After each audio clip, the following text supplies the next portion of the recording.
بسم اللہ الرحمن الرحیم۔ درود پاک پڑھے۔ اللہم صلی علی سیدنا مولانا محمد معدن الجود والکرم وآلہ وبارک وسلم۔ صلاۃ و سلام علیک یا رسول اللہ وسلم علیک یا حبیب اللہ۔ مسائل حج کا سلسلہ جاری ہے۔ 9 ذی الحجہ کو وقوف عرفات کے بارے میں بہت ساری باتیں کل کی مجلس میں آپ نے سماعت کی تھیں۔ ان میں سے چند باتیں اور جو رہ گئی ہیں وہ آج کی مجلس میں سماعت کریں۔ وقوف عرفہ کے لیے سنت یہ ہے کہ آپ کھلے آسمان کے نیچے کھڑے ہوں، یعنی جب آپ وقوف عرفہ کریں تو آپ کے لیے سنت یہ ہے کہ کھلے آسمان کے نیچے آ جائیں، سر پر نہ کوئی سایہ ہو، نہ چھتری ہو، نہ خیمہ ہو، اور قبلے کی طرف منہ کر کے کھڑے ہو کر آسمان کی طرف سر سے اونچا ہاتھ پھیلائیں، درود شریف کی کثرت کریں، تسبیح پڑھیں، تکبیر تشریق پڑھیں۔ تکبیر تشریق جو ایام تشریق میں پڑھی جاتی ہے، اللہ اکبر اللہ اکبر، لا الہ الا اللہ واللہ اکبر، اللہ اکبر وللہ الحمد، یہ تکبیر تشریق ہے۔ حج کے ایام میں تکبیر تشریق کی بھی کثرت کرنی ہے۔ تلبیہ پڑھنے میں آپ مصروف رہیں۔ نبی کریم صلی اللہ تعالی علیہ وسلم نے ارشاد فرمایا، سب سے بہتر جو چیز یوم عرفہ کو میں نے اور مجھ سے پہلے انبیاء نے جو کہی ہے وہ یہ ہے، لا الہ الا اللہ وحدہ لا شریک لہ، لہ الملک ولہ الحمد، یحیی ویمیت وہو حی لا یموت بیدہ الخیر وہو علی کل شیء قدیر۔ چوتھا کلمہ آپ کو بار بار پڑھنا ہے اور اس کی کثرت کرنی ہے۔ دعا کے لیے ہاتھ پھیلانے کا جو طریقہ ہمیں یوم عرفہ کو بتایا گیا وہ یہ ہے کہ عام طور پر جب ہم دعا کرتے ہیں تو ہمارے ہاتھ اتنے ہی بلند رہتے ہیں، لیکن عرفہ کے دن عرفات کے میدان میں حاجی کے لیے حکم یہ ہے کہ وہ کھلے آسمان میں آ جائے، سر پر چھتری وغیرہ کچھ نہ رہے، اور اپنے ہاتھوں کو سر سے بلند کرے، یعنی اتنا بلند کرنا ہے۔ اس طرح بلند کر کے آپ رب تعالیٰ کی بارگاہ میں دعا میں مصروف ہو جائیں، یہ سنت طریقہ ہے۔ اس کا بھی خصوصی ورد رکھیں کہ آپ اپنے وظائف کے اندر تکبیر، تسبیح، تحلیل، درود پاک کی کثرت، لبیک، یہ سب کہنے کے ساتھ ساتھ چوتھا کلمہ بار بار پڑھیں۔ زیادہ سے زیادہ اس کلمے کو پڑھنے کا اللہ کے رسول صلی اللہ تعالی علیہ وسلم نے حکم دیا، اور اس کے متعلق فرمایا کہ یہ میرا اور مجھ سے پہلے انبیاء کرام کا وظیفہ ہے۔ اس کو اچھی طرح یاد کر لے، دوران وقوف بار بار پڑھیں، بار بار لبیک کہیں، قرآن کریم کی جو صورتیں یاد ہوں وہ بھی پڑھتے رہیں، دعا اور ذکر اور درود کی کثرت کرتے رہیں، اور ایک جامع دعا جو ہمیں وقوف عرفہ کے متعلق بتائی گئی، اس دعا کو بھی ہو سکے تو یاد کر لیں، اگر یاد نہ ہو تو اپنے ساتھ کتاب وغیرہ رکھیں، اس دعا کو دیکھ کر پڑھیں۔ اللہم ربنا آتنا فی الدنیا حسنۃ وفی الآخرۃ حسنۃ وقنا عذاب النار۔ اللہم انی اسألک من خیر ما سألک منہ نبیک محمد صلی اللہ علیہ وسلم، وأعوذ بک من شر ما استعاذک منہ نبیک محمد صلی اللہ علیہ وسلم۔ یہ دعا بھی عرفات کے دن عرفات کے میدان میں یوم عرفہ کو حاجی کو بار بار پڑھنی چاہیے۔ ظہر کی نماز ظہر کے وقت میں ادا کر کے آپ اسی طرح دعا میں مصروف رہیں۔ یہ وقوف ہی حج کی جان ہے اور حج کا رکن اعظم ہے۔ یعنی آج جو عرفات کے میدان میں حاجی کے لیے وقوف کرنا ہے، عرفات کے میدان میں ٹھہرنا ہے، یہی حج ہے اور یہی حج کی جان ہے۔ یہاں 9 ذی الحجہ کو ظہر کے بعد جو آ گیا وہ حاجی ہو گیا۔ یہاں جو آ گیا جس نے وقوف کر لیا اب وہ حاجی ہو گیا۔ اسی لیے کہ جو وقوف عرفہ کا وقت ہے اس وقت میں تھوڑی دیر کے لیے بھی اگر کسی نے وہاں پر وقت گزار لیا تو وہ اس نے حج کا رکن اعظم ادا کر لیا۔ یہاں اگر کوئی نہ آیا تو وہ حاجی نہیں ہوا۔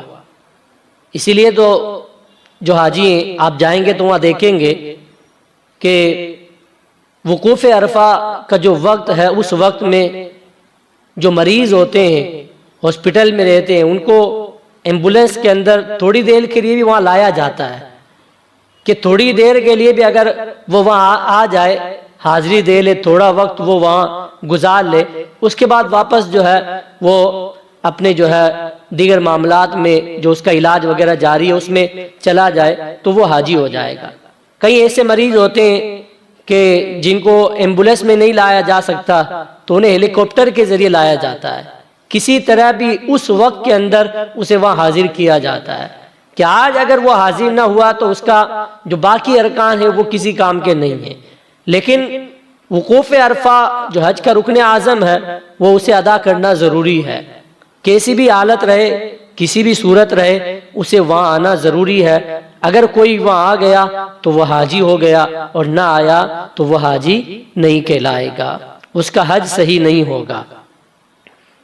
وقوف کے لیے کھڑا رہنا افضل ہے، یعنی کھڑے رہ کر دعا میں مشغول رہنا، کھڑے رہ کر درود وغیرہ پڑھنا، تسبیح و تحلیل کرنا، یہ افضل طریقہ ہے۔ اگر آپ کے اندر طاقت ہے اور طاقت و قوت ہے، توانائی ہے، تو بہتر اور افضل طریقہ یہی ہے کہ آپ کھڑے رہ کر اللہ کی بارگاہ میں دعا کریں۔ یہ کوئی شرط اور واجب نہیں ہے کہ اگر کسی نے کسی وجہ سے بیٹھ کر دعا کر لی تب بھی اس کا وقوف صحیح ہو جائے گا، لیکن بہتر یہ ہے کہ کھڑے رہ کر دعا کریں۔ اگر کوئی دوران وقوف بیٹا بھی رہا تو اس کا وقوف ہو جائے گا۔ دعا کے لیے مرد اپنے ہاتھ سر سے اونچا اٹھائیں اور دعا کریں، عورتیں اپنے ہاتھ سمیٹے رہیں۔ یعنی جو یہ حکم ہے کہ اپنے ہاتھوں کو سر سے بلند کرنا ہے یہ صرف مردوں کے لیے ہے۔ عورتوں کے لیے ہے کہ وہ اپنے ہاتھوں کو سمیٹے رکھیں، کیونکہ عورتیں جب اپنے ہاتھوں کو بلند کریں گے تو ان کی کہلیاں، ان کی جو ہے کلائیاں نظر آئیں گی، اور کلائیوں کو غیر مردوں سے چھپانا یہ فرض ہے۔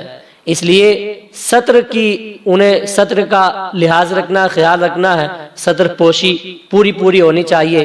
ہاتھوں کو جو ہے عورتوں کے لیے بلند کرنے کا حکم نہیں ہے، وہ اپنے ہاتھوں کو سمیٹ کر دعا کریں، کیونکہ اسی میں عورتوں کے لیے پردہ ہے۔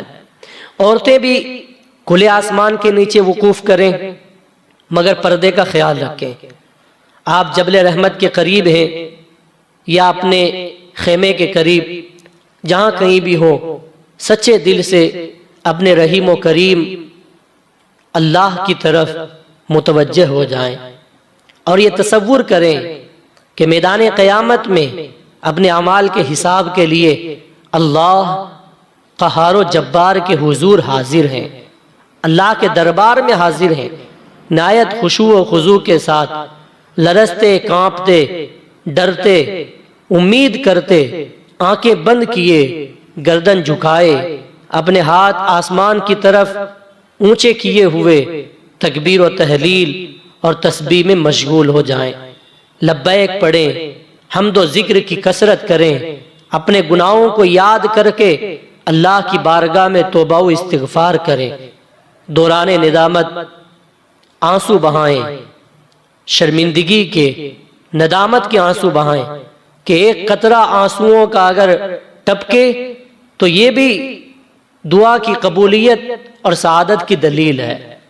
اللہ کے ڈر سے ایک قطرہ بھی اگر آنکھ سے نکل جائے تو یہ دعا کی قبولیت کا ایک آپ کے لیے مژدہ اور بشارت ہے کہ اگر اللہ کے ڈر سے آپ کی آنکھ سے آنسو نکل گیا، سمجھ لو آپ کی دعا قبول ہو گئی ہے۔ اگر رو نہ سکے تو رونے والوں جیسی صورت ضرور بنائیں۔ بہت سارے لوگ وہ ہوتے ہیں کہ جنہیں رونا نہیں آتا، اگر رونا نہیں آتا تب بھی رونے جیسی صورت بنائیں، رونے جیسا منہ بنائیں۔ آج کے دن بہت سی دعائیں منقول ہیں الگ الگ کتابوں کے اندر، جو بھی دعا آپ کو یاد ہے وہ پڑھیں، اور سب سے بہتر طریقہ یہ ہے کہ سارا وقت درود، ذکر اور تلاوت قرآن میں گزاریں، قرآن کی تلاوت کرتے رہیں۔ اس کے ساتھ ہی اپنی دلی خواہشات، جو آپ کے دلوں کے اندر تمنا ہے، جو بھی آپ کا مقصد ہے، وہ اللہ کی بارگاہ میں اپنی مادری زبان میں عرض کریں، اپنی لینگویج کے اندر، اپنی زبان کے اندر اللہ کی بارگاہ میں عرض کریں۔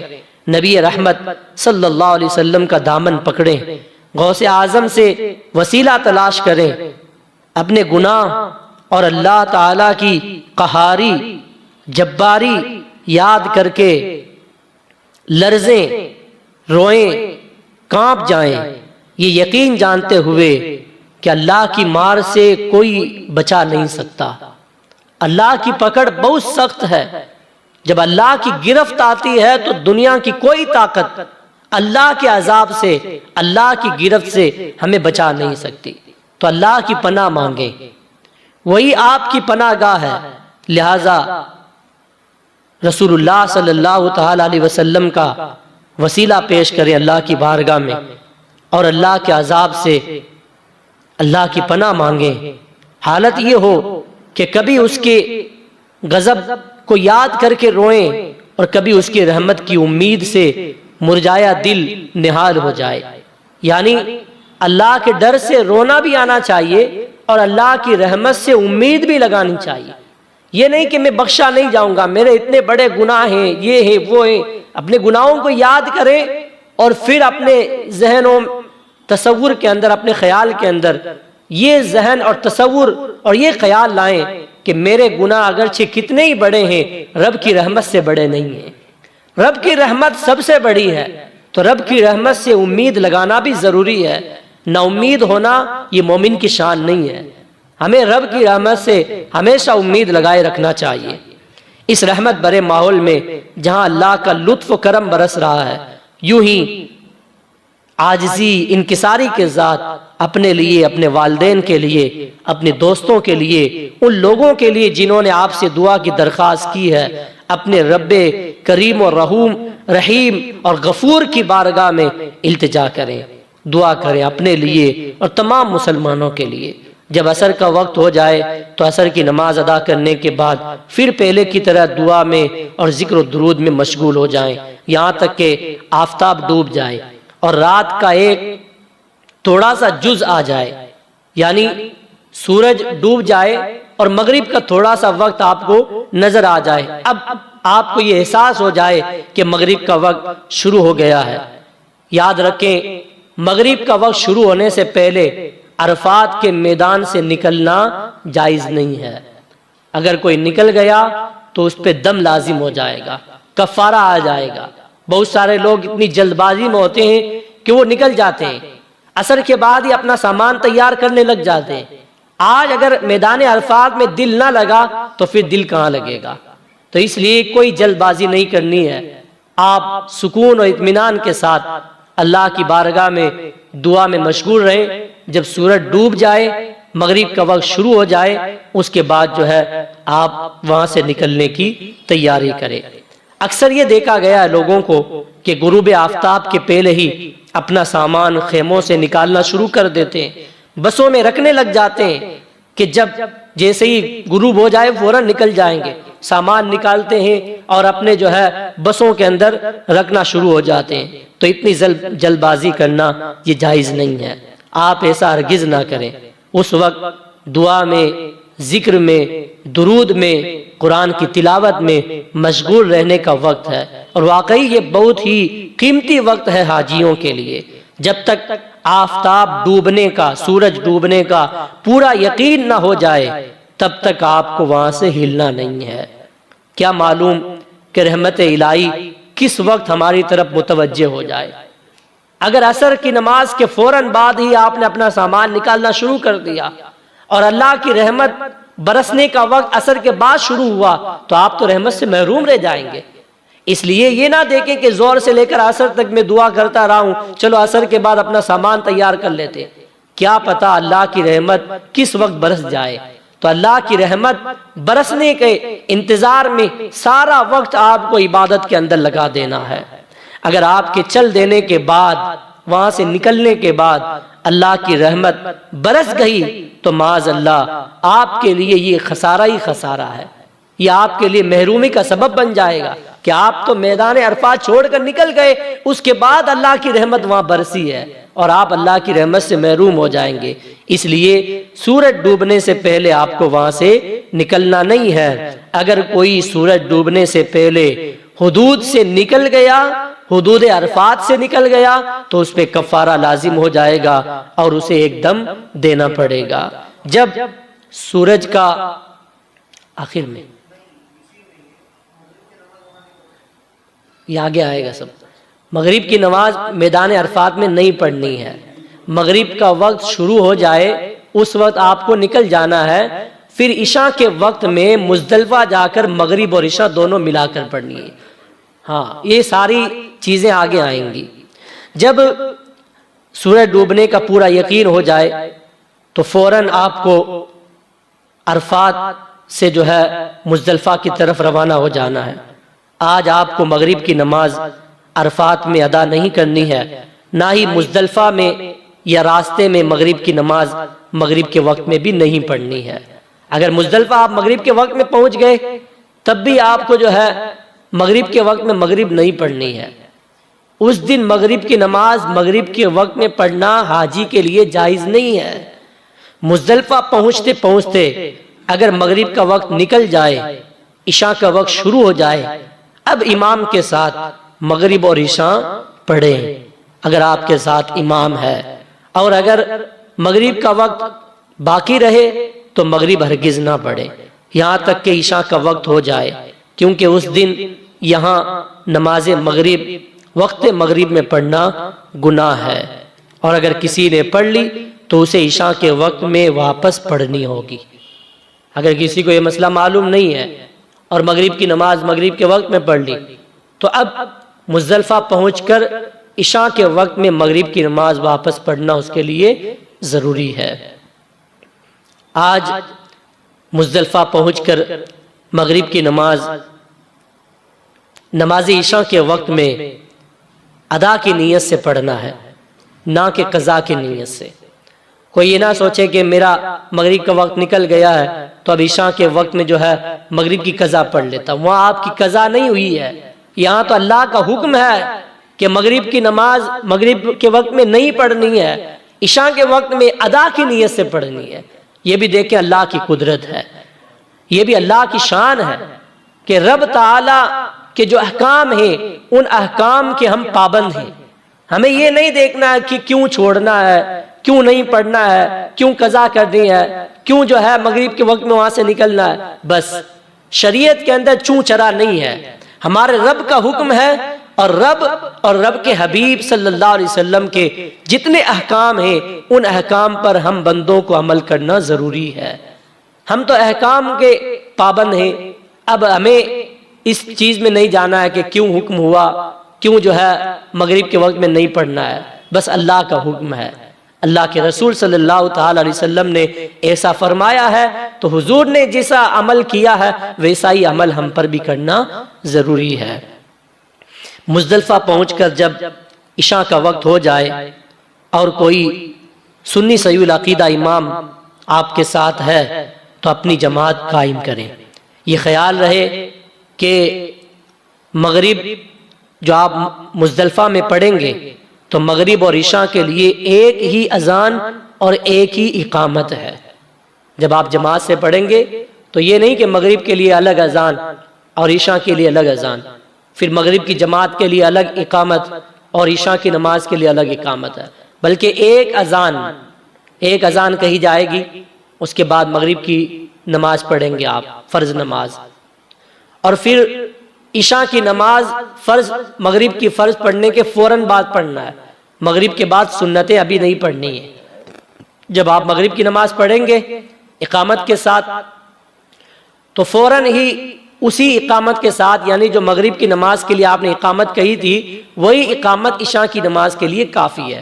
دوسری اقامت یعنی تکبیر جو کہتے ہیں جماعت کے لیے، دوسری اقامت کہنے کی ضرورت نہیں ہے، اسی اقامت سے اب عشاء کی فرض پڑھیں گے۔ عشاء کی فرض پڑھنے کے بعد مغرب کی سنت پڑھیں گے 2 رکعت، اور پھر مغرب کی نفل پڑھیں گے، پھر عشاء کی 2 رکعت سنت، 2 رکعت نفل، 3 رکعت وتر اور 2 رکعت نفل پڑھیں گے۔ یعنی پہلے فرض نمازیں ایک ساتھ پڑھیں گے، اس کے بعد جو ہے مغرب کی سنتیں، اس کے بعد مغرب کی عشاء پڑھیں گے۔ یہ ترتیب ہے، اس ترتیب کو آپ یاد رکھیں گے۔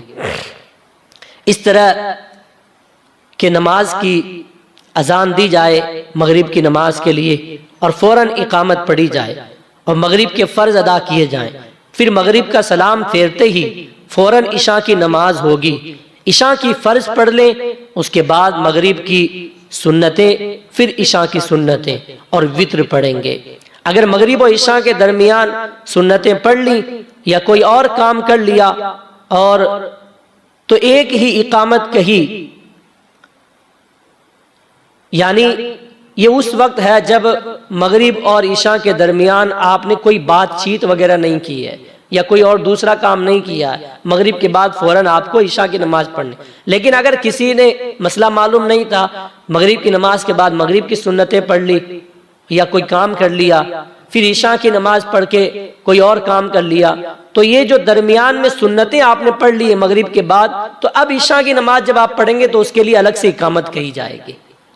ایک اقامت اس وقت ہے کہ مغرب کے بعد فوراً عشاء کی نماز پڑھیں، لیکن مغرب کے بعد آپ نے سنت پڑھی، نوافل ادا کیے یا کوئی اور کام کر لیا، اب عشاء کی نماز پڑھنے جا رہے ہیں تو ایک اور اقامت کہی جائے گی اگر آپ جماعت سے پڑھ رہے ہیں۔ سمجھ گئے مسئلہ؟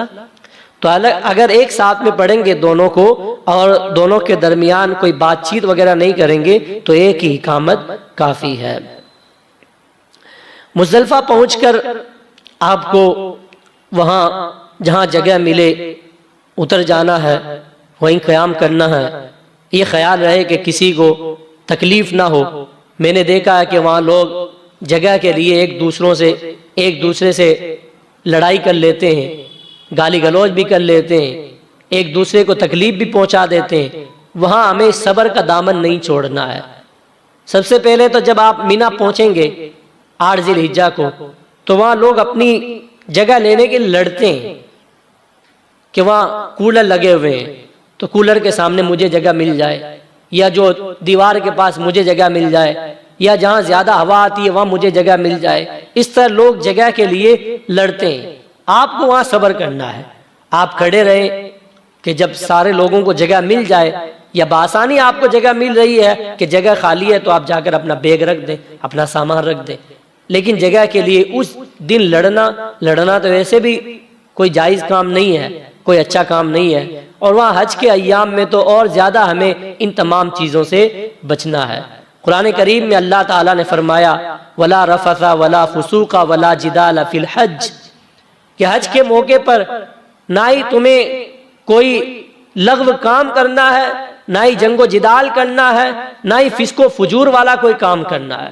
حج کے اندر تو صرف اللہ کی رضا کے لیے اللہ کی عبادت کرنی ہے۔ اللہ کی رضا میں وہ سارے ایام آپ کو، وہ سارے اوقات لمحہ لمحہ اللہ کی یاد میں گزارنا ہے۔ وہاں کیسی لڑائی ہے؟ تو جگہ کے لیے کبھی بھی آپ کسی کو تکلیف نہ دیں، کسی کو گالی گلوچ نہ کریں، کسی سے جنگ و جدال ہرگز نہ کریں۔ فرض نمازوں کے بعد آپ مزدلفہ میں اپنی ضروریات سے فارغ ہو لیں۔ تھوڑا بہت اگر آپ کو بھوک وغیرہ کا احساس ہے تو کھا پی لیں، پھر ذکر و دعا میں، لبیک میں، گریہ وزاری میں مصروف ہو جائیں۔ یہ بہت افضل جگہ ہے اور بہت فضیلت والی رات ہے۔ بعض علماء نے اس رات کو حجاج کرام کے لیے شب قدر سے بھی افضل لکھا ہے۔ یہ جو رات ہے حجاج کرام کے لیے مزدلفہ میں جو رات گزاری جاتی ہے، یہ حجاج کے لیے شب قدر سے بھی افضل ہے۔ اگر ممکن ہو تو یہ رات جاگ کر گزاریں، خدا جانے یہ رات دوبارہ ملے یا نہ ملے۔ جو ایک بار حج کر کے آگے انہیں آپ پوچھیں اس رات کی بڑی یاد آتی ہے. اب تو حج کر کے آگے تو مجبور ہیں کہ واپس جا نہیں سکتے، اور پھر دعا کریں کہ اللہ تعالیٰ ایسے اسباب بنا دے کہ پھر ہم اس رات کو جاگ کر عبادت کریں. لیکن یہ رات ایسی رات ہے کہ پھر زندگی میں دوبارہ ملے یا نہ ملے، زندگی کا کوئی بھروسہ نہیں ہے. اس لیے اس رات کو آپ سونے کے اندر، باتوں کے اندر، فضولیات کے اندر، لغویات کے اندر یا ادھر ادھر کی موبائل وغیرہ میں مصروف ہو کر نہ گزاریں، بلکہ اس رات کو جاگ کر اللہ کی عبادت میں گزاریں.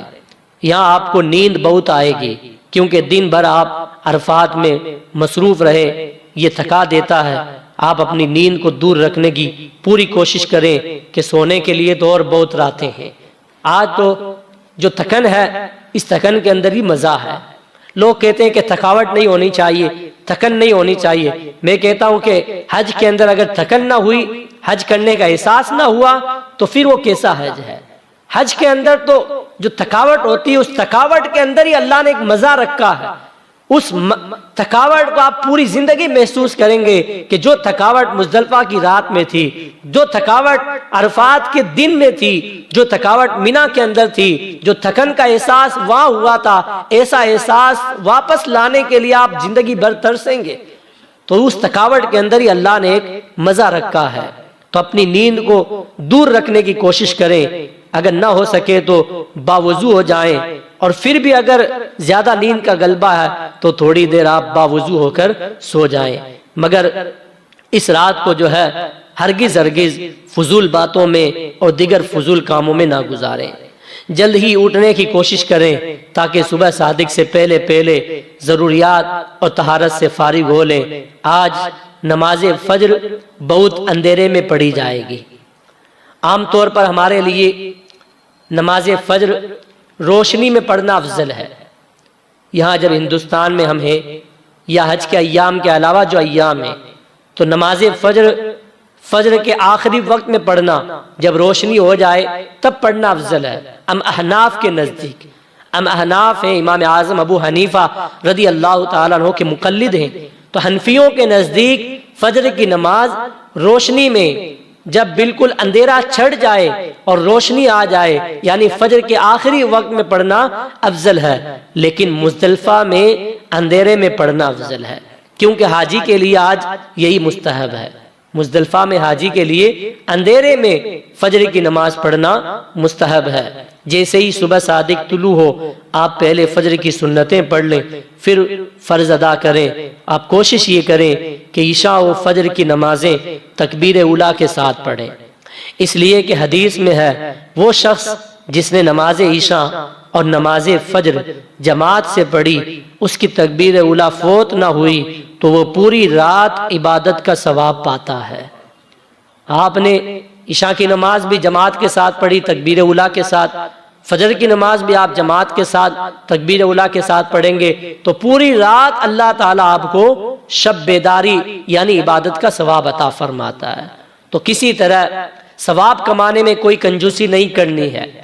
ہم دنیا کمانے کے اندر لالچ کرتے ہیں، لیکن ہمیں دین کمانے کے اندر، نیکی کمانے کے اندر، ثواب حاصل کرنے میں لالچ کرنا چاہیے. یہ لالچ ہم سے ہوتا نہیں ہے. کسی طرح بھی دعا مانگنے میں کنجوسی نہیں کرنی ہے. ذکر و دعا کے اندر، درود پاک پڑھنے کے اندر کہ میں نے تو 313 بار درود پڑھنا ہوتا ہے، میں نے 313 بار پڑھ لیا ہے، اب چلو درود نہیں پڑھیں گے. آپ وہاں شمار نہ کریں، آپ بے شمار درود پڑھیں، بے شمار بار درود پڑھیں کہ آپ کی زبان پر درود کے علاوہ کوئی دنیا کی بات آنی نہیں چاہیے. کیونکہ یہ جو حج کے ایام ہیں، 4-5 دن جو ہیں حج کے، ایسے ایام زندگی میں دوبارہ آپ کو ملنے والے نہیں ہیں. اللہ توفیق دے، اللہ کا فضل خاص ہو تو پھر مل جائیں، لیکن اکثر یہ ایسے ایام کسی کو ملتے نہیں ہیں. زندگی کا کوئی بھروسہ نہیں. ایسے قیمتی اوقات ہماری زندگی میں پھر آئیں یا نہ آئیں، اس لیے ان 5 دنوں کو آپ اپنے لیے قیمتی جانیں. خوب دعائیں کریں اللہ کی بارگاہ میں. رب تعالیٰ کو وہ بندہ بڑا ہی پسند ہے جو اللہ سے مانگتا ہے. آپ دیکھیں دنیا داروں سے مانگنے میں اور اللہ سے مانگنے میں بہت زیادہ فرق ہے. آپ دنیا کے کسی سیٹ کے پاس جائیں، اپنی ضرورت پیش کریں اس کے سامنے، تو اگر اس کے پاس ہوگا تو دے دے گا، نہیں ہوگا تو باتیں سنائے گا، دے بھی دے گا تو احسان آپ پر جتلائے گا، وہ سمجھے گا میں نے تجھے دیا ہے تو تجھ پر احسان کیا ہے، اور وہ یہ نہیں چاہتا کہ میرے پاس کوئی آئے مانگنے کے لیے۔ اگر کوئی اس کے پاس مانگنے جاتا ہے دنیا دار کے پاس تو منہ بناتا ہے، ناراض ہوتا ہے، اس کا چہرہ خراب ہو جاتا ہے، موڈ خراب ہو جاتا ہے۔ لیکن رب تعالیٰ کا وہ دربار ہے کہ اللہ کے رسول صلی اللہ علیہ وسلم نے فرمایا کہ جو بندہ اپنے رب سے نہیں مانگتا اللہ اس سے ناراض ہو جاتا ہے۔ دنیا داروں سے مانگو تو ناراض ہوتے ہیں، رب سے نہ مانگو تو رب ناراض ہوتا ہے، اور اللہ اس بندے کو پسند فرماتا ہے جو اپنے رب سے مانگتا ہے، اپنے رب کے دربار میں ہاتھوں کو پھیلاتا ہے، اپنے رب سے اپنی التجائیں، اپنی دعائیں اور اپنی پریشانیاں رب کی بارگاہ میں بیان کرتا ہے، اللہ اس بندے سے خوش ہوتا ہے۔ تو اللہ کو راضی کرنے کے لیے، اللہ کی رضامندی کے لیے، اللہ کی خوشنودی حاصل کرنے کے لیے آپ خوب اپنے رب سے مانگیں۔ آپ کے مانگنے میں کمی ہو سکتی ہے، رب کے دینے میں کمی نہیں ہو سکتی۔